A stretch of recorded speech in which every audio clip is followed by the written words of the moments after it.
오늘 함께 보실 하나님 말씀은 출애굽기 33장 7절에서 11절 말씀으로 부흥은 어떻게 임하는가 그 두 번째 시간을 갖도록 하겠습니다. 네, 여러분, 오늘 우리가 지난주 말씀에 이어서 본문은 이어지고 있습니다. 지난주 우리가 기억하실 것 같은데요, 출애굽기 22장과 23장은 굉장히 중요한 장이라고 했던 바가 있습니다. 왜냐? 오늘 이 교회가 냉담한 상태에 있다가도 부흥이라고 하는 이 일련의 과정이 있을 것인데, 그 부흥의 과정으로 넘어갈 때에 이 냉담하였던 교회 공동체에 어떤 일이 있었는지에 대한 좋은 예를 보여주기 때문에 오늘 이 출애굽기 32장과 33장은 매우 중요한 장이자 위대한 장이라고 했던 바를 기억하실 것입니다. 그러면서 우리는 지난주에 말씀을 나눴어요. 부흥이라는 책의 저자 마틴 로이드 존스 목사님께서 이 부흥이라는 현장이 있는 그 상황 가운데 분명히 하나님의 임재를 다 경험했지만서도 그 부흥 이후에 반응이 둘로 어떻게 된다고 했어요? 나뉜다고 했어요. 긍정적인 반응이 있었던 반면에 부정적인 반응이 있었다라고 하는 말씀을 우리는 지난주에 나눈 바가 있습니다. 자, 그러면서 출애굽기 19장에 하나님의 임재를 이 40일 동안 하나님이 모세를 불러서 말씀을 주기 이전에 하나님의 임재를 이 이스라엘이 경험했던 바를 살펴본 바가 있는데, 우리 다시 한번 볼까요? 출애굽기 19장 16절에서 18절입니다. 출애굽기 19장 16절에서 18절. 자, 우리 16절 함께 읽어보도록 하죠. 자, 함께 읽겠습니다. 시작. 셋째 날 아침에 우레와 번개와 빽빽한 구름이 산 위에 있고 나팔 소리가 매우 크게 들리니 진중에 있는 모든 사람 백성이 다 떨더라. 자, 여러분 잘 보세요. 우레와 번개와 빽빽한 구름이 지금 어디에 있어요? 산 위에. 이 산이 어디예요? 시내 산이에요. 그 시내 산에 있을 때 이것을 모든 이스라엘 백성이 눈으로 봤어요, 못 봤어요? 보고 있어요. 자, 그러면 귀는 어떨까요? 그 귀에서 무슨 소리가 들려요? 나팔 소리가 들려요. 자, 이렇게 눈과 귀의 전 인격적인 부분에서 하나님의 임재 사건을 경험한 이스라엘이 반응하였던 게 뭡니까? 16절 끝에 보면 모든 백성이 다 떨더라. 자, 그렇다면 이들이 하나님의 임재, 그 영광스러운 임재를 경험했어요, 못했어요? 경험했죠. 경험했지만 불과 그 경험한 바의 은혜가 며칠밖에 못 가요? 40일 못 갑니다. 40일 만에 이 아론을 비롯하여서 대부분의 이스라엘 백성들, 곧 출애굽 1세대들은 어떤 말을 하느냐? 곧 일어서라, 일어나라, 우리를 위하여 우리를 구원할, 인도할 무엇을 만들라? 신을 만들라 라고 하면서 금 송아지를 만드는 사건이 있었던 것을 우리는 살펴봤어요. 그러나 우리는 또 한번 살펴본 게 뭡니까? 하나님께서 그러한 하나님을 배역하고 있는, 또 하나님의 임재를 경험했음에도 불구하고 부정적인 부분에 있는 그들을 가만히 방치했어요? 아니었죠. 하나님 분명히 심판하셨어요. 모세를 통해서 레위 지파를 앞으로 인도해냅니다. 어떻게 하느냐? 그리고 심판할 때 사실 피 흘림이 있었죠. 하지만 그 뒤에 모세가 어떻게 하죠? 하루 뒤에, 바로 그러한 피 흘림의 어떤 심판이 있은 뒤, 바로 하루 뒤에 모세는 이렇게 기도합니다. 다시 오늘 32장으로 돌아와 보면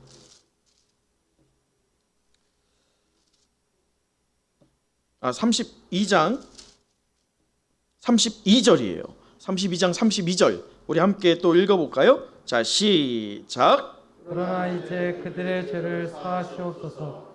그렇지 아니하시오면 원하건대 주께서 기록하신 책에서 내 이름을 지워버려 주옵소서. 자, 자신을 희생하기까지 이스라엘과 하나님 사이에 화해를 시켰던 모세의 기도였어요. 이게 예수 그리스도의 모형이라고 했었습니다. 하나님은 이 말씀에 응답하셨어요, 안 하셨어요? 응답하셨죠. 희망적인 세 가지의 소식을 주셨어요. 하나는 천사를 보내어 주겠다. 또 하나는 일곱 족속을 내쫓아 주겠다. 그리고 적과 꿀이 흐르는 그 땅을 너에게 주겠다. 라고 하는 희망적인 소식 세 가지를 이스라엘, 이 배역하고 어떻게 보면 하나님이 한 번에 다 멸절시켜 마땅할 것 같은데 이 모세의 중보 기도를 들으신 하나님은 그 마음을 돌이켜서 세 가지의 축복의 메시지를 주십니다. 그러나 이 메시지를 접하였던 이스라엘은 결코 기뻐하지 못했죠. 33장 4절을 보면 백성이 준엄한 말씀을 듣고 슬퍼하여 한 사람도 자기의 몸을 무엇하지 않았어요? 단장하지 않았던 것을 우리는 살펴봤어요. 자, 왜 그랬어요? 절망적인 한 가지의 소식이 있었던 거예요. 희망적인 세 가지의 소식이 있었던 반면에 절망적인 한 가지의 소식, 그것이 무엇입니까? 그러나 내가 너희와 함께 올라가지는 않겠다라고 하는 하나님이 말씀하시는, 내가 이제 너희와 상관이 없다, 끊겠다라고 하는 그 말씀으로 인해서 이들은 하나님 앞에서 모든 장신구를 떼어냅니다. 곧 회개를 해왔던 바를 우리는 기억하고 있어요. 자, 그런데 오늘 이제 그 본문에 이어지는 본문의 말씀입니다. 오늘 보면 이 이스라엘 백성은 단순히 이 회개를 통해서 장신구를 떼어내는 것을 통해서 하나님의 임재가 다시금 내게 오기를, 우리에게 오기를 갈망하는 것에서 중단하고 있지 않아요. 거기에서 한 걸음 더 나아가고 있다는 거예요. 그게 오늘 우리가 보게 될 부흥에 있어서 전조 증상이 첫 번째, 우리가 지난주에 있었던 그 첫 번째가 뭐였어요? 바로 장신구를 떼어내는 회개였어요. 그런데 오늘 그 부흥이 임하기 전에 전조 증상 두 번째가 등장합니다. 이 두 번째, 곧 이스라엘이 행하는 한 가지 특별한 행동이 오늘 본문에 기록되어 있다는 거예요. 여기에서 우리가 집중해야 할 것은 무엇이냐면 부흥이 있기 전에 이 전조 증상 중 또 다른 하나였던 이 한 가지 특별한 행동은 침체 가운데 있던 교회 공동체가 갑자기 부흥으로 임하는 것이 아님을 깨닫게 한다는 거예요. 침체에 있다가 갑자기 한 번에 벼랑간 와 부흥이 이렇게 임했다? 이게 아니라는 거예요. 그 중간에 어떤 과정이 있다는 거예요. 그 과정에 있어서 오늘 이 전조 증상되는 이 한 가지 특별한 행동이 중요한 역할을 했다는 것입니다. 자, 그렇다면 오늘 이 한 가지 특별한 행동이 과연 무엇일까요? 그것을 오늘 우리는 말씀을 통해서 도전하고 한번 해답을 찾아보는 시간을 갖고자 합니다. 자, 오늘 본문의 7절을 함께 읽어보도록 할까요? 7절입니다. 시작. 모세가 항상 장막을 취하여 진 밖에 쳐서 신과 멀리 떠나게 하고 회막이라 이름하니 여호와를 앙모하는 자는 다 진 바깥 회막으로 나아가며. 네, 여러분 어떻게 보면 이 모세의 입장에서 한번 보세요. 이스라엘이 금송아지를 섬겼다가 지금 장신구를 떼어내면서 무엇을 하고 있었어요? 회개를 했잖아요. 그러면 어느 정도 된 거 아니에요? 이만하면 됐네 라고 할 만하지 않아요? 왜냐면 회개했잖아요. 우리가 흔히 생각하는 회개하면 다 된 거 아니에요? 근데 지금 모세는 이것이 만족스럽지 못한 거예요. 회개한 것으로는 분명히 자기의 죄를 인지한 건 맞지만 지금 문제는 회개를 했어요. 회개에 왜 부족하다라고 모세가 느끼고 있을까요? 무엇이 지금 없어요? 다시요. 잘 들으세요. 자, 분명히 이들이 출애굽기 19장에서 그 산, 시내 산에서 말씀을 받기 40일 전에 무엇을 경험했어요? 듣고 눈으로 보는 것으로 무엇을 경험했어요? 하나님의 임재를 경험했어요. 자, 임재를 경험한 이들이 하나님을 불편하게, 곧 하나님 안에서 부정적인 요소를 보여서 금송아지를 섬겼잖아요. 그리고 심판을 당하였고 모세의 중보기도로 이들이 하나님과의 화합이 다시금 이루어지는 회개로 나갔습니다. 그럴 때 하나님께서 어느 정도 어떤 세 가지의 축복의 어떤 응답도 주시면서 멸절은 아니지만 그렇다고 축복도 아닌 그 어중간한 상태이지만 어쨌든 회개를 했잖아요. 그럼 회개하면 다 한 것 같은데 지금 모세는 왜 부족하다라고 느낄까? 지금 무엇이 없어요? 아직도 떠나갔던 하나님의 임재가 돌아왔어요? 안 돌아왔어요. 왜 모세가 이 회개만으로는 부족하다라고 여기고 있냐면, 회개를 했을 때 정말 하나님이 이걸 받았다라고 한다면 하나님이 어떻게 해야 돼요? 돌아오셔야 돼요. 근데 지금 돌아오셨어요? 안 돌아왔다는 거예요. 이게 지금 모세가 볼 때의 문제인 거예요. 그래서 어느 정도 됐거니에서 모세는 멈추지 않습니다. 적정한 선에서 타협점을 찾지 않아요. 모세는 분명히 이 한 가지 특별한 행동을 통해서 이스라엘이 하나님께로 더 한 걸음 나아가게끔 유도하고 있습니다. 인도하고 있어요.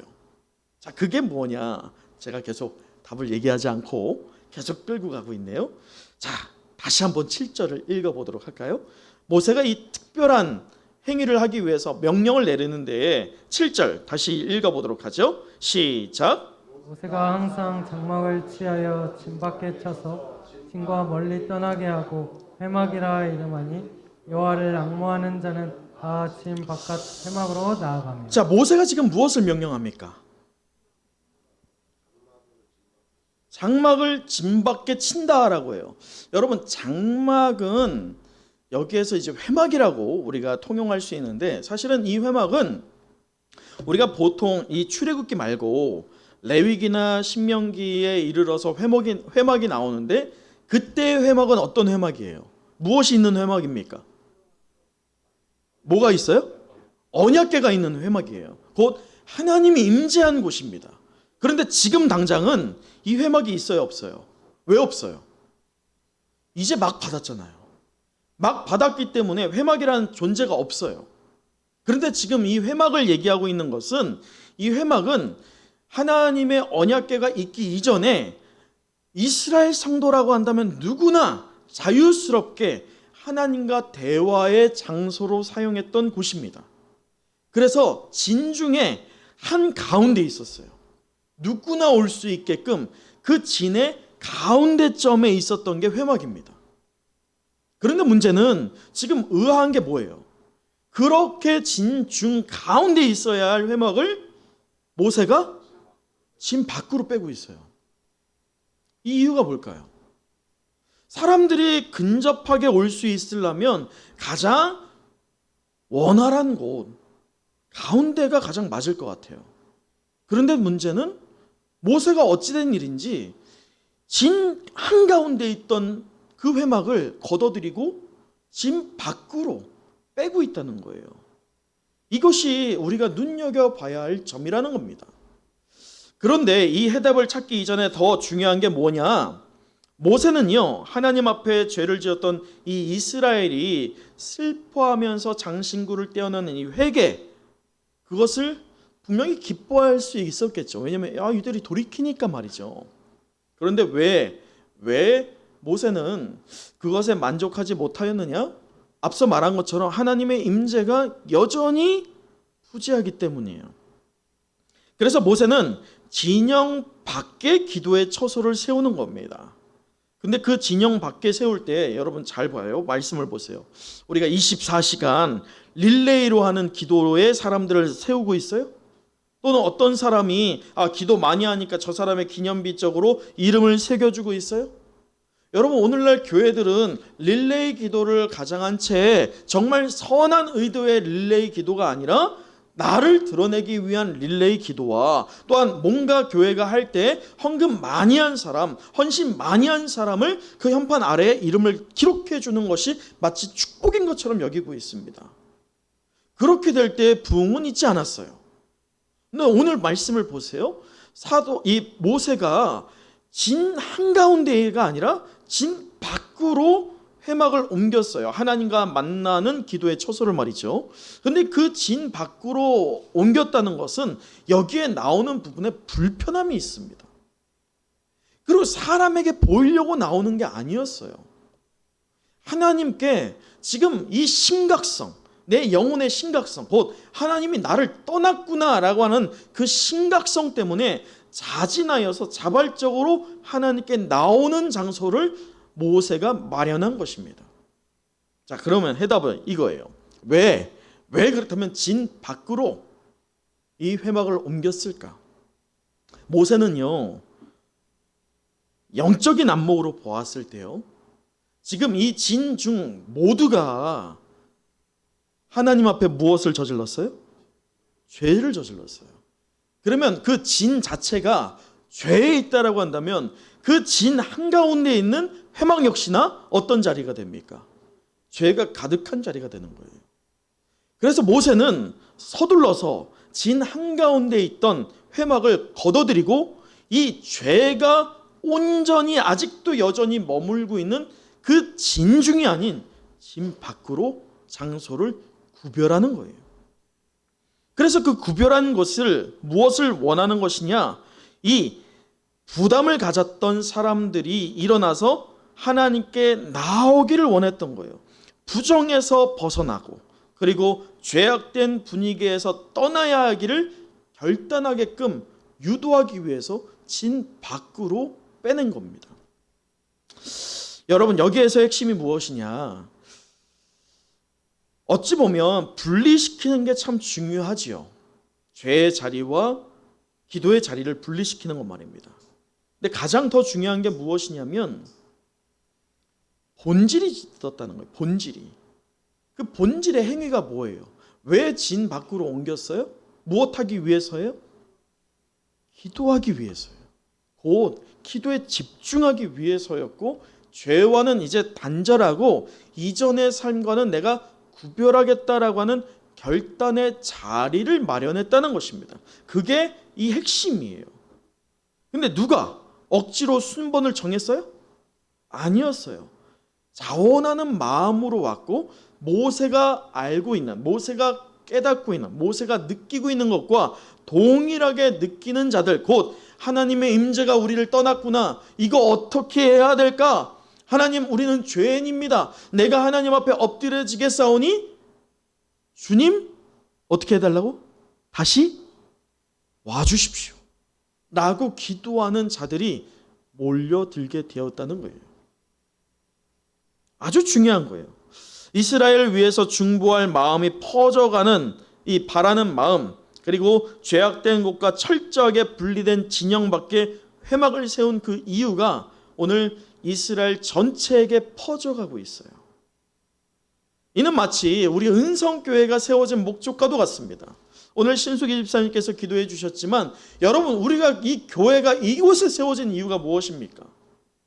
여러분의 삶의 주변에 있지를 않습니다, 현재.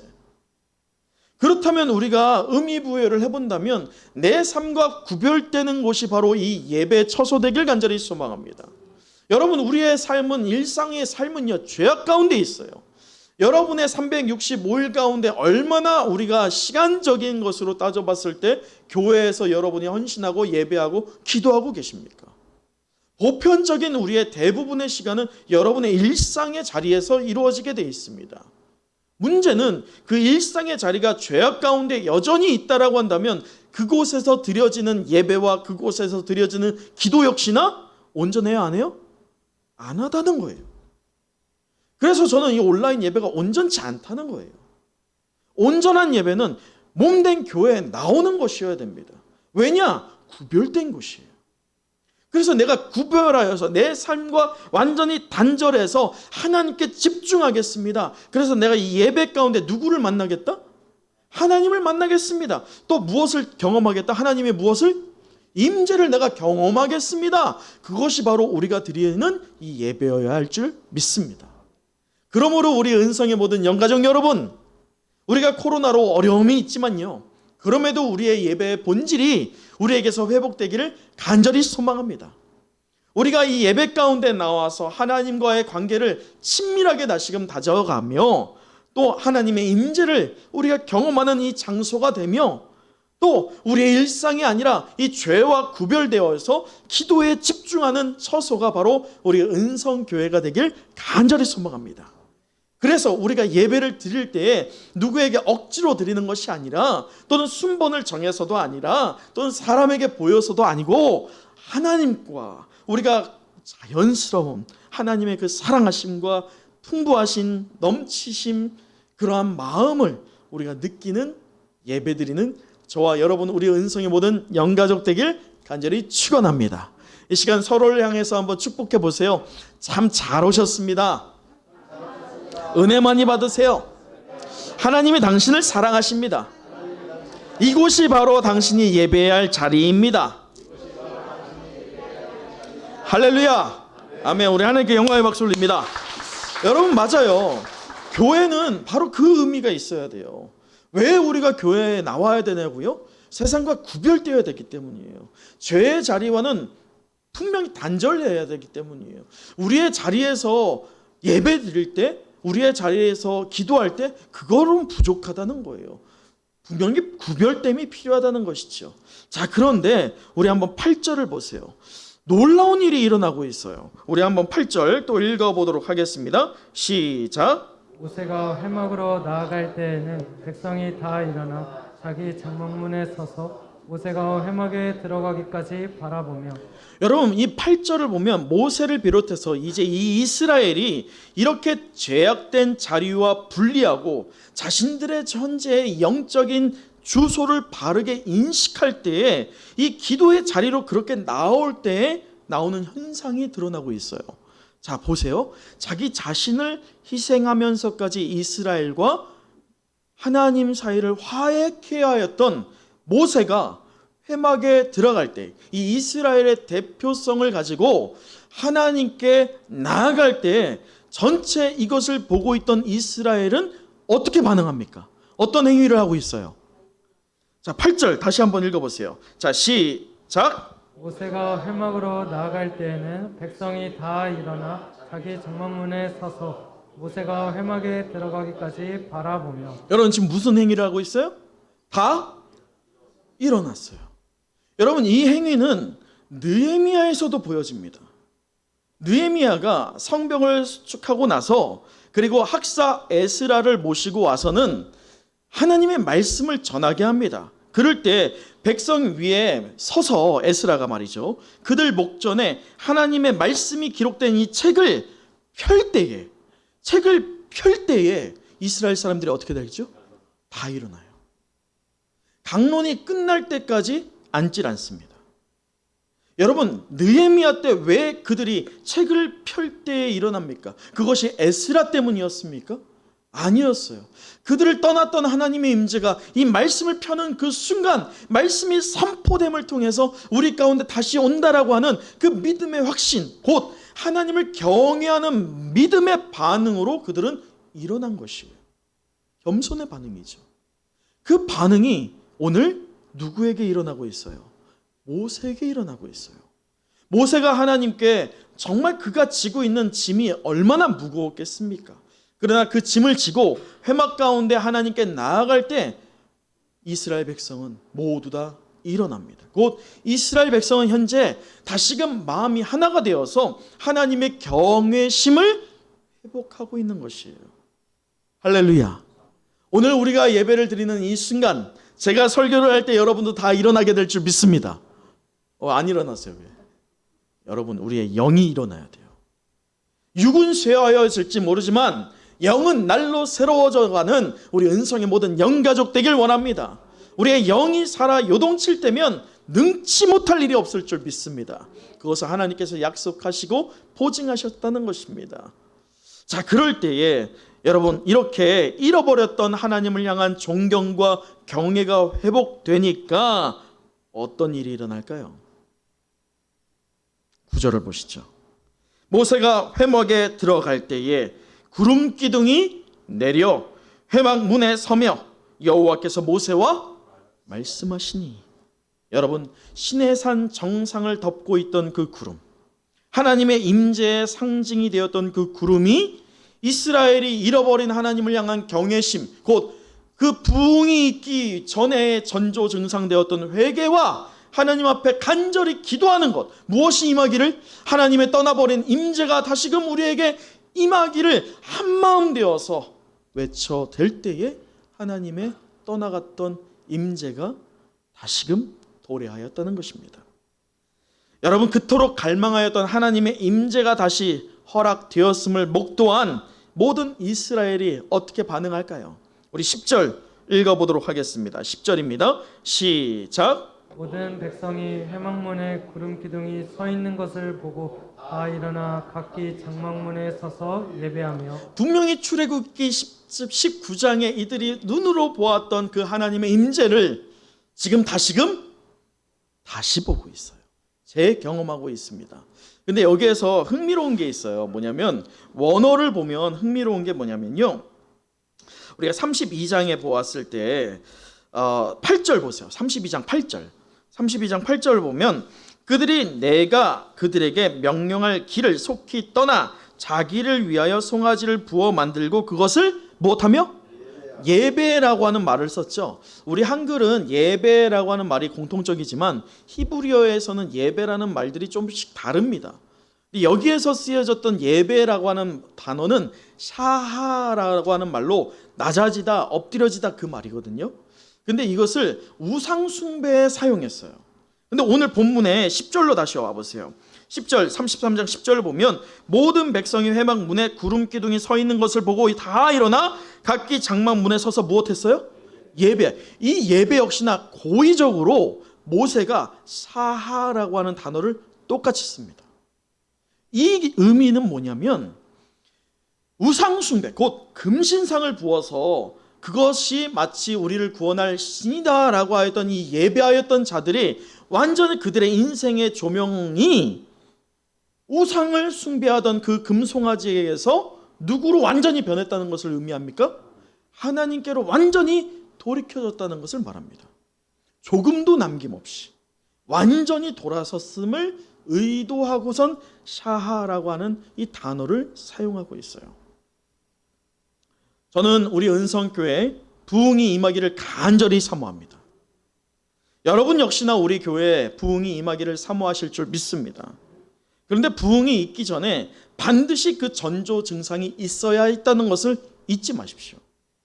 먼저 하나님의 임재가 우리에게 떠났다는 것을 내가 인지함을 통해서 내 영으로 인지해서 나의 웃음이 사라지고 또 영적인 심각성에 빠져서 내게서 모든 장신구를 떼어내는 무엇으로 나가야 됩니까?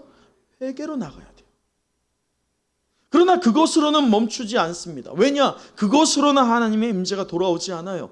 그럴 때 우리가 오늘 말씀에처럼 전조증상되는 그 두 번째 무엇의 자리로 나가야 됩니까? 기도의 자리로 나가야 된다는 것입니다. 그래서 제가 늘상 말하잖아요. 기도는 무슨 호흡이다? 영혼의 호흡이다. 성도가 기도하지 않으면 그의 영은요 죽어가는 거예요. 도저히 살 수 없어요. 그 기도는 내가 원하고 바라고 간구하는 것을 하나님께 어린아이처럼 떼쓰는 그런 류의 기도가 아닙니다. 여기에서 성경에서 오늘 얘기하고 있는 기도는 하나님의 임재가 내게 금나시고 오기를 그 본질적인 기도예요. 곧 하나님의 나라가 나를 통해서, 우리 가정을 통해서, 우리 교회를 통해서 이 땅 가운데 확장되어 가기를 사모하는 기도, 곧 하나님이 원하고 바라고 간구하는 기도를 나의 입술을 통해서 선포되는 그 기도를 하나님께서 저와 여러분 우리 은성교회를 통해서 이루어가게 하실 줄 믿습니다. 그것이 진정한 부흥이라는 것이죠. 여러분, 말씀을 마치겠습니다. 우리는 지난주에 이어서요 부흥이 임하는 방식과 또 그 전조 증상에 대해서 살펴보고 있습니다. 그러면서 우리가 부흥이 어떻게 임하는가라고 하는 그 제목을 다시 한번 우리가 살펴보고 있어요. 우리 마지막으로 11절 읽어보도록 하죠. 11절입니다. 시작. 사람이 자기의 친구와 이야기함 같이 여호와께서는 모세와 대면하여 말씀하시며 모세는 진으로 돌아오나 눈의 아들 젊은 수종자 여호수아는 회막을 떠나지 아니하니라. 할렐루야. 은혜와 성령이 함께하는 은성의 영가족 여러분, 우리가 이 성경적인 부흥을 하나씩 살펴보며 그냥 머리로 아는 것이 아니라 우리의 삶에 적용해 갈수록 멀어 보였던 그 부흥은 우리에게 한 걸음 한 걸음 다가올 줄 믿습니다. 떠나갔던 하나님의 임재가 우리 가운데 풍족하게 부어질 줄 믿습니다. 그러기 위해서 우리는 한 가지 도전을 해야 됩니다. 11절에 본 것처럼 모세가 지금 하나님과 어떻게 교제를 나누고 있습니까? 11절 보세요. 사람이 자기의 친구와 이야기함 같이. 여러분, 이 친구가 그냥 멀찍이 좀 떨어져 있는 친구일까요? 지난 주 중에 제가 유학을 원래 준비를 했었다가 하나님이 막으셔서 못 갔는데, 저하고 같이 유학을 준비하던 신대원 동기가 있었어요. 근데 그 친구는 10년이 넘었죠 지금. 그 10년 동안 미국에 이미 갔고요. 그 친구는 저보다 한 달 앞서서 갔고, 그 친구가 가자마자 정권이 바뀌면서 이 유학 길이 완전히 막혔어요. 그래서 저는 못 갔고 그 친구는 갔거든요. 그럼에도 불구하고 서로를 응원하면서 10년 동안 연락을 계속했었습니다. 때로는 화상통화로 안부를 전하기도 했고요. 그런데 그 친구가 10년 만에 한국에 아버지를 볼 일이 있어서 방문하게 됐어요. 자, 그때 10년 만에 보는 거예요. 저희 교회에 놀러 왔거든요. 10년 만에 봤을 때 어색했을까요? 어땠을 것 같으세요? 어제 본 것 같아요. 왜요? 10년 동안 제가 연락 끊었어요? 아니었어요. 비록 얼굴은 대면할 수 없지만 할 수 있는 방법을 동원해서 계속 연락을 했거든요. 어색하지 않았어요. 여러분, 하나님과의 관계도 그래요. 내가 하나님과 어색하다는 것은 하나님이 잘못이 아니에요. 하나님은 늘상 우리에게 부르시고 우리를 기다리고 계십니다. 그러나 그 하나님, 기다리고 계시는 하나님을 늘 소외케 하는 게 바로 저와 여러분일 수 있다는 것입니다. 그러게 오늘 모세가 하고 있는 것처럼 하나님과 마치 친구가 대화하듯이 그러한 친밀한 교제 나누는 여러분 개개인 되기를 간절히 축원합니다. 그럴 때 그 부흥은 멀지 않다는 것입니다. 여러분, 아무것도 염려하지 말고 다만 모든 일에 기도와 간구로 너희 구할 것을 하나님께 감사로 아뢰라. 그리하면 모든 지각에 뛰어난 하나님의 평강이 그리스도 예수 안에서 너희 마음과 생각을 지키시리라. 할렐루야. 우리는 아주 중요한 안건을 오늘 다루게 될 것입니다. 새로운 일을 기대함에도 있지만 반대로는 두려움도 있어요. 그러나 중요한 것은요, 우리가 무언가를 하는 행위가 아니에요. 중요한 것은 하나님이 우리보다 앞서 가신다, 앞서 행하신다는 것을 우리가 믿는 것입니다. 그 믿음이 회복되는 것이에요. 그럴 때 우리는 사람 말에 요동할 필요가 없습니다. 사람의 생각에 앞설 필요가 없어요. 하나님이 우리보다 앞서 행하신다라고 하는 그 분명한 믿음으로 우리는 하나님이 가실 그 길을 따라 순종해 가면 될 것이기 때문입니다. 너는 내게 부르짖으라. 내가 내게 응답하겠고 내가 알지 못하는 크고 놀라운 일을 너에게 보이리라. 여러분, 지금 우리 눈에 보이지 않는 것들이 얼마나 많습니까? 코로나라고 하는 전혀 듣도 보도 경험도 못 해봤던 이 일로 인해서 3년여 동안이나 한국 교회, 우리 교회뿐만이 아니에요. 한국 교회 크면 클수록 더 그렇습니다. 30% 이상의 성도들이 떠나갔어요. 큰 충격이죠. 경험해보지 못했던 것 때문입니다. 그런데 우리가 새로이 할 것들도 경험해보지 못한 것들이에요. 두려움이 앞설 수 있어요. 걱정이 앞설 수 있어요. 그러나 하나님께서 우리를 책임져 가신 것을 우리가 믿음으로 붙잡을 때, 우리가 그렇게 하나님께 크게 소리 외치고 부르짖을 때 하나님께서 그 놀라운 일을 우리를 통해서 이루어 가실 것을 믿습니다.